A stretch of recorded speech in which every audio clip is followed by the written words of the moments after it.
Hey guys, I'm back again with another video. So last week I did an unboxing of my glossy box that I got, and I got a palette. It's the Sleek Eye and Cheek palette in A Midsummer's Dream, and I created this eye look with this palette. This is what the palette looks like. It also has a mirror. Of course, I don't want to blind you, so this is what it looks like, and I just wanted to give you my thoughts on it. Now, this is the first time that I'm using it. I haven't used it since unboxing the glossy box a week ago, so I'm going to do a few swatches. Now, I'm going to swatch the eyeshadows first. Okay, so these are the 4 eyeshadows. I mean, this one here, it looks almost non-existent, to be fair. I have used all 4 except for this white one here. I didn't see how I could use it in this look, but I have used these other 3 here for my eye look today. It also comes with 2 blushes, and I have used one of the blushes on my cheeks today, but one of them is quite shimmery but is quite pigmented. That's it there. And instead of, I could never see myself using this as a blush, so I did actually use it on the very center of my eyelid instead. I do think that it will work better as an eyeshadow as opposed to a blush. I could never get away with using that kind of blush. And this here is the matte blush, which is on top, and I am using that on my cheeks today. It is quite a natural looking blush. We were able to choose our palette this month. I think there was a selection of 4, and what I'm going to do is see how it wears throughout the day. I mean, on application, I found that the shimmers, they didn't even need to have, I didn't need to use any kind of setting spray or Fix Plus, or I didn't need to wet my brush in order to get the shimmers to work. They did actually apply quite well, but when I was picking up the shadows, they did leave quite a bit of kickback in the palette. But what I tend to do is whenever there is kickback, I tend to just pick it up on my next application. I just like lightly pick it up on my brush instead of going back in and creating more kickback, because then I just think that that's a waste of product. I used the palette on its own. I didn't incorporate anything else.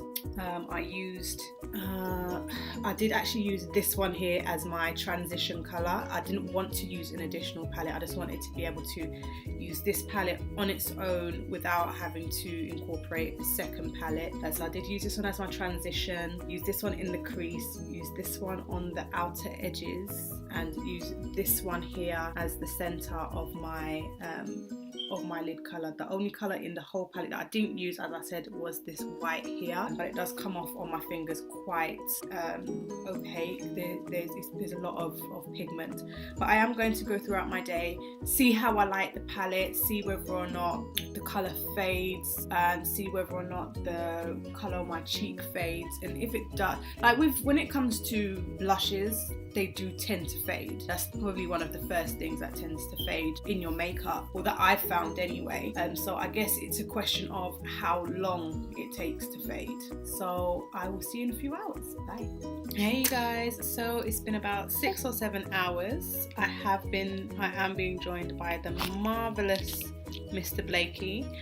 As you can see, my skin is a little bit dewy, but we're here to review the makeup, which is the Sleek palette that we had put on earlier on. Now, there is still a little bit of a residue of the blush on my skin, on my cheeks I should say, and my eyeshadow is still there.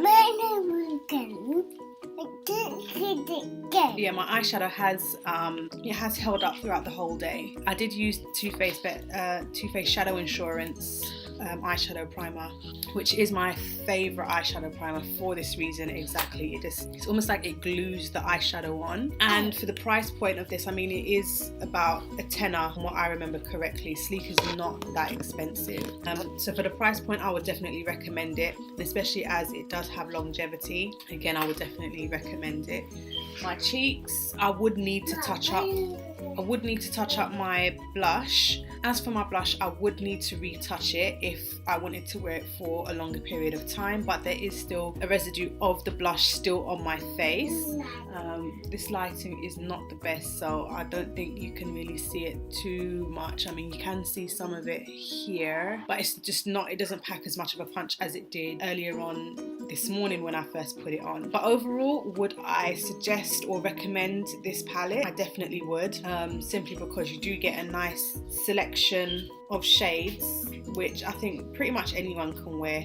And because there are some cool tones here and here, and there are some warmer tones in the blushes, I do think that people with various different types of skin tones can wear it. But I would advise definitely checking it out. I probably will check out the other versions of this palette to see whether or not they perform the same. But yeah, overall I do definitely recommend it. I would say go to drugstore and pick it up. So if you like this video, don't forget to give it a thumbs up. Don't forget to subscribe down below as well, and also make sure you hit that bell button so that you can get notifications of when I put up new videos. And until the next time, I'll see you again soon.